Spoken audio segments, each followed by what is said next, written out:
You see? Yeah. What's What's up, up, brother? Troy? What's happening? How you doing, man? Sorry I'm late. Oh, it's all good. Let me get Grant in here real quick. All right. Is it cold up there?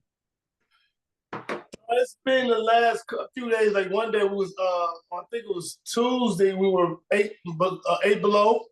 Oh yeah. Yesterday we were like five below, but today it's 30. So Okay. you know how this Midwest weather do. Right. It's cold here today. It's like 60. Oh yeah, that's cold. Yeah, Don't catch pneumonia. that's cold for me, man. I'm actually headed up to Raleigh today. Okay. Yeah, go up and catch up with some people from Illinois. Get out of here for a little bit. Mm-hmm. I'm trying to get Grant on here, but he should be jumping in. Do you know Grant at all, Troy? I don't. I You don't. know? I think I probably played against them, but Yeah, not personally. yeah. No, he's a nice guy. He became a media person. He used to work for the Thunder. I think he's at the working for the Pistons now. Okay. In the Yeah, media? yeah. He's their play-by-play guy. Oh, okay. Yeah, so he's when he retired, he became. Let me send him a text real quick, Troy. Hold on. Mm-hmm. I'm here. Oh, you there, Grant? Yep, I am. Okay, I can't see you though.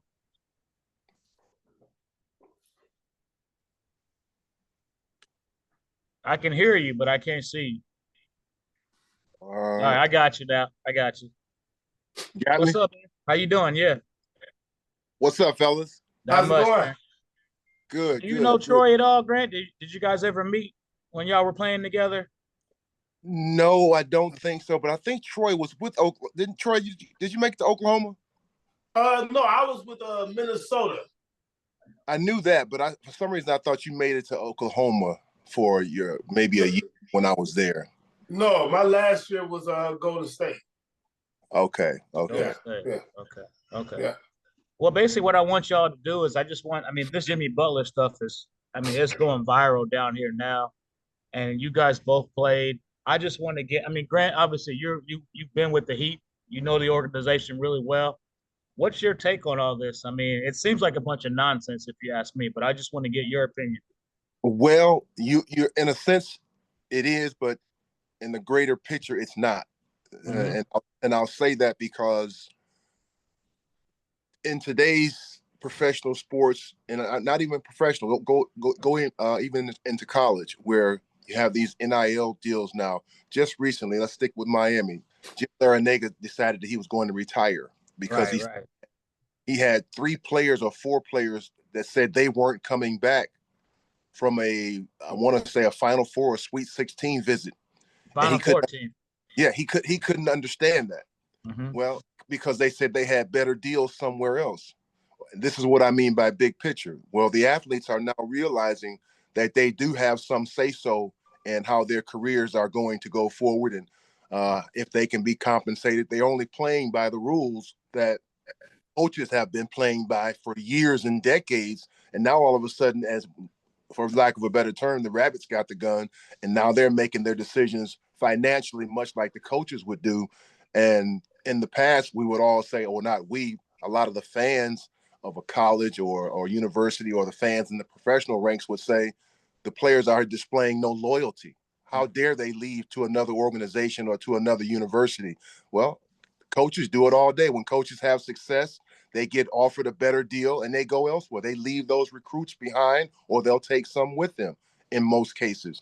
That's what coaches have been doing it for decades. Now, all of a sudden, the players can all of a sudden benefit from the success that they're having off of their runs and the success that they bring to the university. They also have now the choice to say, look, I'm being offered a better deal somewhere else. I'm leaving. So you can't fault the guys for now. They didn't make the rules. They're just playing by the rules that have been created. In my estimation, probably, 2 or 3 decades too late. Right, right. But at the same time, now you move that to the NBA now, where guys have an understanding of, yeah, I love this organization. They did a great thing for drafting me and investing in me and so forth and so on. But I do have some say so in the way that I go. Again, I'll say when a player gets traded, the fan base says that was a good move. We needed to improve the team. But if a player decides, you know what, I don't like it here, I'm leaving, then all of a sudden they're made to be a villain. I say all that to say we are in a time now where in sports where the players, the athletes have a little more say-so, a lot more say-so, I should say, and a lot more control over their own destiny as far as what teams they go to and how long they stay there and so forth. Now, having said that, Pat Riley is absolutely right, because the one thing that Pat Riley has openly said was, and he has been at the forefront of ushering in a lot of these things, of embracing the newfound responsibilities of these players. But as he said, you have a contract with this organization, and in that contract, it states A, B, C, and D that you must fulfill. And that's what I'm going to hold you to. I don't care about all the other stuff, but your contract says you have to do these things. And again, I'm going to hold you to the fire to those things that you have to do, that you signed up to do. Just like a player, and Pat Riley's going to hold you to that. And on Pat Riley's side, I say, players have 5-year deals, multiple millions of dollars that they get compensated for. And when they have a stretch of bad games, they don't come into the front office and say, I want to give some of this money back. I've been playing bad. I haven't been doing or living up to my potential. Listen, I'm feeling ill. I'm sick today. I got a sick day and I'm load management. They're not giving any of the money back. Pat Riley is holding guys to the fire on your contract. Do what you've signed up to do. Be loyal to this organization. We have parameters in place that you can't be detrimental to the team or the organization. And when you do, we're going to call you on it. Okay. And this is my last part. I'll say about it, the Jimmy Butler thing. I don't know if it started there or not, but Jimmy Butler made a statement during, I believe it was the playoff run. And he said things would be different if I was playing. And Pat Riley responded, well, you're not playing, so keep quiet. Right. He had every right to say that. Pat Riley had every right to say that simply because, Jimmy, you're not playing. Why are you igniting a fire on a team that we have to go compete against and we don't have our best player to do it? Keep quiet. So I get what Pat Riley was saying. I understand it completely. But where do you stand? I mean, for both of you guys, I mean, where do you stand? I mean, it seems like you're kind of in the middle. Are you siding with Jimmy or are you siding with Pat? I mean, are you just kind of in the middle? I'm siding with Pat in the instance of keep quiet if you're not playing. Okay. I don't need you to give our opponent any bulletin board material. Keep quiet if you're not going to go out there and suit up and play with the guys. Okay. And for both of you guys, the thing I had a problem with, I shouldn't say a problem, but the suspension. I know the NBA PA was really pissed off about they suspended Jimmy for those 7 games after the fact. Where's your stance on that for both of you? I mean, should they have suspended them, or was that right, or what? I'll let you go. Well, to piggyback off what Grant was talking about, especially with the college and then going into the NBA, my thing is we understand that it's a business, right? It's a business, so we can't really think that everything is going to be morally correct. But in order for it to work, I think it has to be morally correct. Even if there is a contract, right? You know what you promised this guy, and this guy know what he promised you on the college side and the pro side. So a lot of times somebody is going back on their promise. Or maybe Pat Riley them say, you know what, Jimmy, we want you here. When you come here, we're going to be doing X, Y, and Z in order to get you a squad so you can win this thing. Jimmy did take him to the finals twice. Maybe that agreement has kind of faded away. Maybe they're saying, well, we can't do X, Y, and Z. And now Jimmy said, well, you guys told me you were going to be doing this to get me here. Now, I'm not siding with Jimmy because I was here in Minnesota when he did his thing to Minnesota, when he went on that tirade and wanted to be traded. And I don't think he handled it right here, even though I don't know all the inner workings of what went on here in Minnesota as far as I wasn't in those rooms. Just like we're not in the rooms with him and Pat Riley. So it's kind of hard to really pick sides, but just going off of from the outside looking in, I'm gonna go, even though I'm a former player, I believe in player rights, I believe in player power. But at the same time, I also believe in the fact that when you work for an organization in which you do, you're the employee, that you have to fulfill the contract to the best of your ability. Mm-hmm. Okay, that's fair. I feel that. I mean, that's 100% fair. I mean, Tim Hardaway was really vocal against Jimmy. Did you guys see his Yeah, statement? I did. What was your take on that? I mean, was Hardaway in the right by what he said about Jimmy has to respect his authority? It's in this sense, it's funny you say that about Tim Hardaway because I see Tim just about every day. Uh-huh. Tell him Son, to return my phone call. his son plays for the Pistons, so he's at every game that I do. Mm-hmm. Um, Tim, like myself, has a spot in his heart for the Miami Heat. It's Pat Riley, and I'll tell that Right. because Pat Riley brought Tim there. They had success, and they bumped heads in the past big time. Tim and Pat Riley have, so it's not like it's a they have a buddy relationship, but they do have a beneficially mutual respect for one another, and I think that's where Tim is speaking from. Myself, I have a passion for Pat Riley because I think, and I've actually wrote Pat Riley this letter personally and told him that I think he's probably the one guy that I've come across that is more passionate or is equally as passionate about NBA basketball or basketball itself as I am, whether I'm playing it or wanting to see it played the proper way, the way the players are acting and dressing and so forth and so on. These are things I feel like I'm a gatekeeper of the NBA and its integrity. So when I say I understand what Pat Riley is doing, whether I'm siding with him or not, I just think he's been in the business of basketball long enough as a player, coach, Right. executive. He's done it the right way.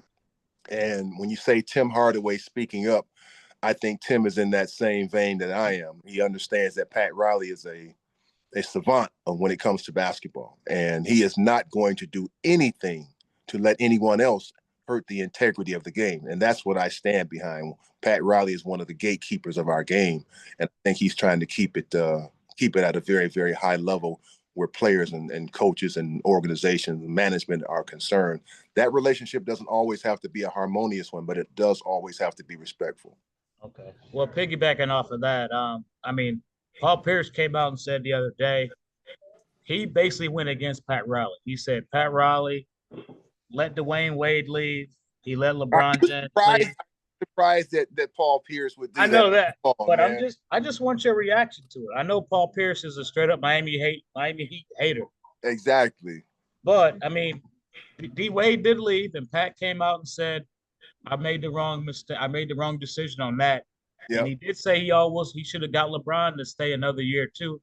I mean, does Pat Riley have any fault in this, or is just kind of like you said, the times are just changing. The players kind of run the thing.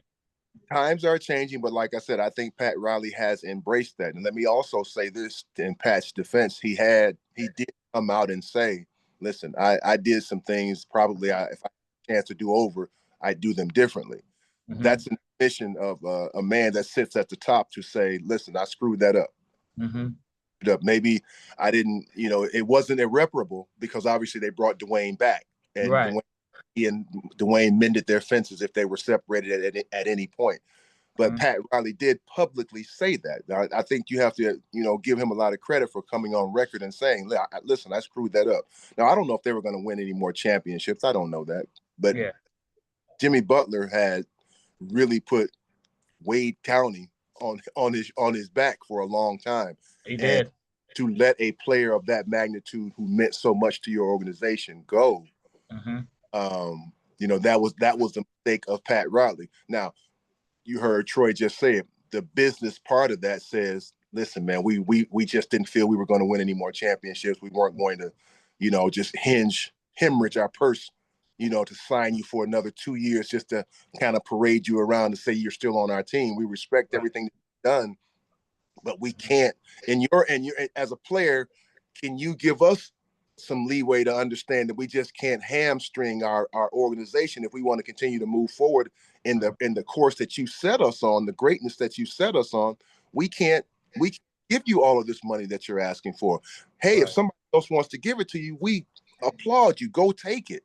Yeah. Go take the money, but we just can't give it to you. and they still didn't come to see eye to eye on that. So Jimmy left to Chicago, got his money, and he came back. And I'll give you another instance of that. Ben Wallace, there's probably 3 or 4 players in the Detroit Pistons organization that ring championship when you mention their name. Ben Wallace, multiple defender of the year, champion, won a championship with the '04 Pistons. He is the big deal in Detroit. And if you recall, Ben Wallace was at the end of his contract, the end of his playing days, and with all that he had done for Detroit, when it came to pay him on that last leg, Detroit wouldn't do it. He ended up going to Chicago for, I remember, literally probably $3 or $4 million more than what Detroit was going to offer him. Yeah. I mean, he went for the money. That's the business part of it from a player perspective. That's the best option for me. It's more money. I'm leaving. So if a player does that, he has the option to stay or he can go, but he went for more money. So you can't really blame and say the organization should have paid me more when the organization's best interest is to keep the team afloat and keep it moving forward in a positive direction, not hamstring it to give you your money. We recognize all the greatness and the things that you've done for us, but come on, meet us halfway and understand that if we do this, how can we continue our greatness? Okay, I understand that. And this is for both of you guys. I mean, you guys both mentioned the business side. I mean, how bad is it? Because when I was a beat writer, players would text me about what's going on within the organization. You guys did not know what was going on at all, or they didn't tell you, and was just the agent talking for you guys, or how'd that work? Man, go ahead, Troy. Yeah. I mean, I think it depends on the level of player you are, for one, right? And even sometimes those players get, blindsided. But it's like we said, it's a business, and you have to be honest with yourself to understand that it's a business and you're an employee.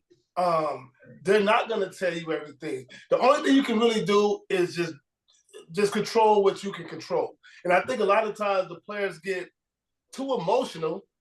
If you come in understanding it's a business, a dog-eat-dog world, I just don't feel like there should be any emotions in there. And if you understand this business, then both sides are going to carry on as this business, because trust me, the ownership and the management, they don't have any emotions outside of, we have to be honest, Pat Riley is Pat Riley. Look at his accolades. If we think anyone's going to pump Pat Riley, then you're going to be a fool. Pat Riley is the type that he may be like, you know what? I'm going to take a loss on this, but I'm not about to let you, young buck, come in here and tell me how we're going to run our business. That's a fact. And the integrity, like he said, the integrity of the game and the integrity of the business is going to hold fast with that, because if you open up Pandora's box, to me, I feel like management and ownership has felt like they lost a lot of control over the years, and they're trying to maintain what control they do have. And a person like Pat Riley, you may be able to punk some other people, but you're not punking Pat Riley. Yeah, that's not gonna happen. Okay. You talk about the business part of it. I'm getting ready. I'm getting ready to give you an exclusive, Shan. Let's go.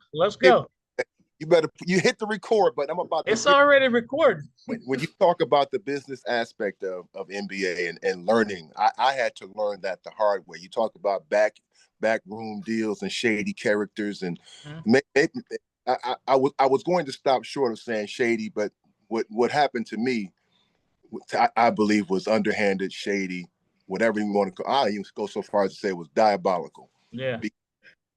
I had a 6-year deal with the Miami Heat. I held out for this deal because I had become a free agent, a restricted free agent. Had played some of my best basketball, was a fan favorite there in Miami. Yeah. And, my numbers dictated that I would, should garner some money, the money that I was asking for. But we were so far apart on it, and we went back and forth. And one of the things that I took pride in was always being available and ready to play. I had a streak of games played. I remember that. When I decided to hold out. But I felt strongly about, I got 2 stories to go in with that. I felt strongly about doing that. So I held out. And I remember my friend Isaiah Thomas, we were playing pickup. They were playing pickup while we were going through the summer, or actually getting ready to go into camp. And I remember Isaiah Thomas coming to me and he said, after a game, he said, man, I appreciate what you're doing. Stand on your principles. He literally said, if you're low on cash, I got $1 million sitting here if you need it. Any part, you take all of it, you can take some of it. He offered that to me, and I will never forget that as a young player in the NBA. Mm-hmm. So fast forward, I'm still holding out, trying to get it. I'm going back and forth. I wanted all of my money guaranteed. I wanted $2 million a year. So they said, okay, we'll give you 2 years at $2 million a year. We'll do this. We'll do everything except what I wanted. My agent was Bob Wolf at the time. He was Larry Bird's agent also. Right. So I'm thinking I'm in good hands. The general manager at that time was Louis Chaffel. And he came back and forth. And I remember he came back and he said, we got it. It's a done deal. They're going to sign. You're going to do this. I said, okay, what are the terms? It's all guaranteed. He said, no, the 5 years of it's guaranteed. The last year of it is not. And I said, so I don't get my 12 then. I don't get it. So you might as well say it's guaranteed for $100 million contract, but none of it's guaranteed. That's nothing. Yeah. I need the guarantee. So long story short, 2 weeks later, he comes back and he says, it's a done deal. Everything is good. You're going to get the most of your money on the last year of your contract. And I said, it's all guaranteed. I remember specifically saying this. And he said, yes, you're good. Let's come in and let's sign the deal. I said, let's do it. Not until, and I'm putting the blame on myself. Mm-hmm. I should have trusted myself rather than trusting my agent. That was a 6-year deal. By that time, I had been traded twice. I went to Atlanta and ended up in Detroit. By the time I got to the last year of my contract, the year that I was supposed to make the most of my money, I find out it wasn't guaranteed. Wow. It wasn't guaranteed. Now, my agent said that it was, but when I took his word for it, I got to the last year of my contract, and I'm with the Detroit Pistons, and Alvin Gentry is the coach, and it's not guaranteed. How's that possible, though? How's that even possible? That was the most money that I was going to make in my career, and it wasn't guaranteed. Wow. So, how do they do that, though? I mean, how does that happen? So again, when I say it's some back alley deals and diabolical, he told me that, but I guarantee you, the 2 guys in the room or the 3 guys in the room that didn't include me, they knew they knew what it was. Yeah. They just something other than what was on the paper. And I believed them. That's why I can't hold them in complete blame, because I didn't do my fact checking. If I would have known that. I didn't know that literally till 6 years later when the deal ended. I'm excited. I'm on the last year of my deal. I'm gonna make the most money I can. About to get that bread. Man, that's horrible, dog. That's horrible.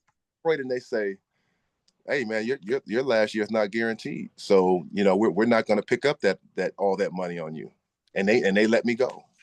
So where'd you go after that? You were just done, right? No, I went to Atlanta. Atlanta, that's right. Yeah, Atlanta for the part of the mid-level exception. Yeah, part of the mid-level exception, and it was crazy. It was absolutely crazy. That was because I came to Detroit from Atlanta. Yeah, but Stacey Augmon and I got traded to Detroit for Dikembe. I remember. Yeah. So I go to Detroit, play 2 or 3 years, and then I go back to Atlanta. I actually played for Atlanta on two different occasions. Mm-hmm. But that's my, if you want to call it, my terrible experience with front office. Yeah. No, I agree. I mean, I think it's horrible that you guys, they don't talk to y'all first. Because like I told you, these guys are calling me. I don't even work for the team. And they're asking me what I know. And it's they told me a lie. They talked. They just deceived the hell out of me. Yeah. And the thing about and the honesty is just not always there. And like my second year in Orlando, I had a terrible first year in Orlando. So if they could have cut me, they would have cut me. But it was my option on my second year. And they came to my agent and they was like, can Troy opt out? We're gonna sign him, but we need that money. I forget. I think they were gonna sign John Amici or Pat Garrett. I forget, but they needed that money to sign that particular person. And they said, "Don't worry about it. Before training camp starts, we're gonna make sure we re-sign him." Mm-hmm. We had to threaten them because you couldn't. When you do a deal like that, you can't sign anything. It's just a handshake deal, right? Yeah.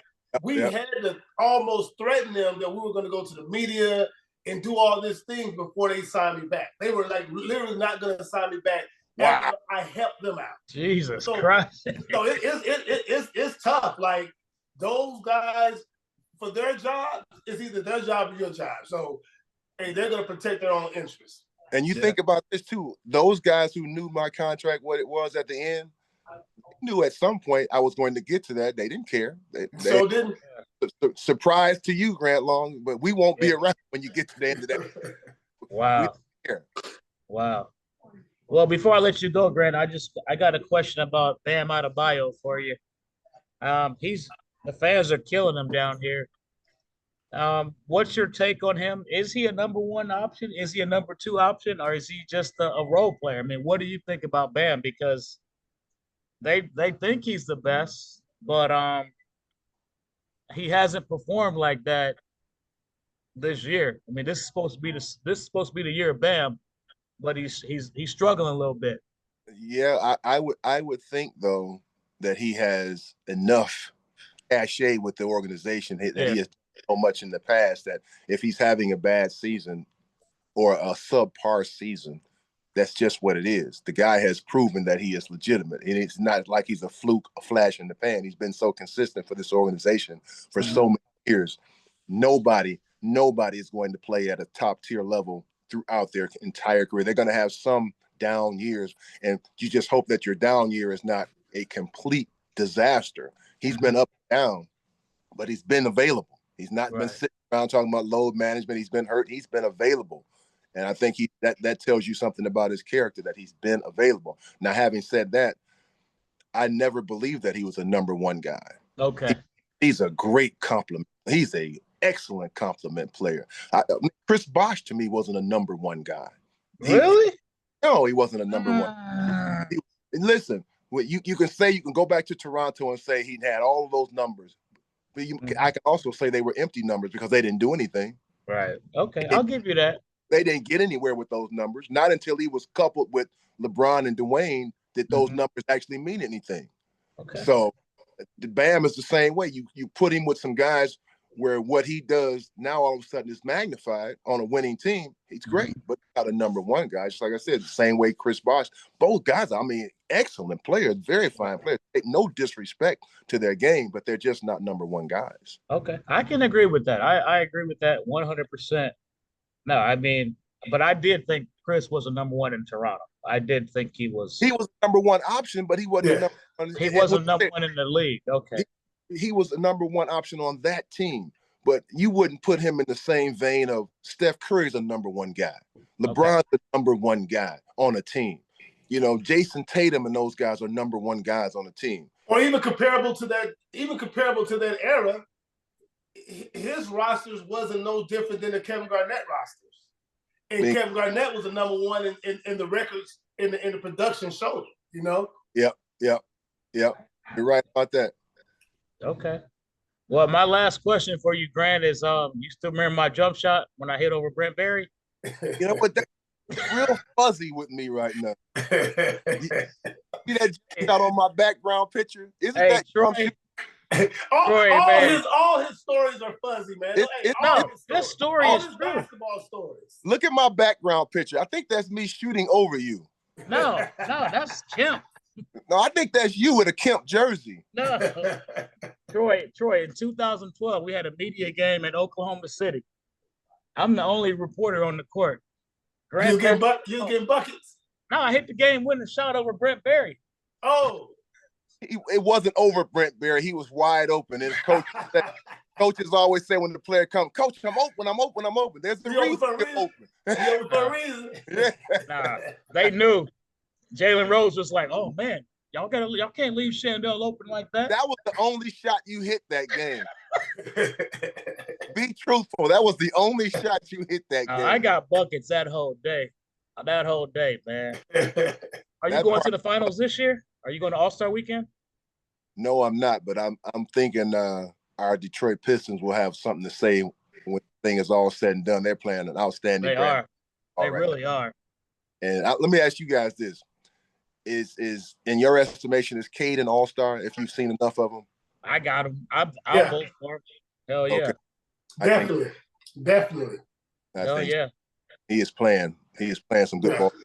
Yeah. No, I'm impressed by the Pistons this year because they were garbage last Yep.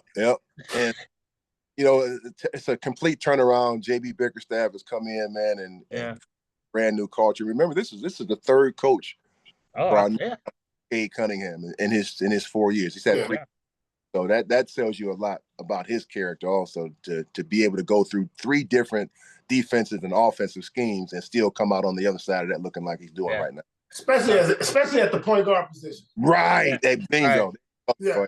Point guard position with so much responsibility. Yeah. No, he's a hell of a player. I love watching the Pistons. I'm from Chicago. I'm from Illinois, so I can't root for the Pistons, but I root for Troy and I went to college together. So yeah, I love what Cade is doing. I mean, he's a stud, man. I mean, Yep. I like watching him play.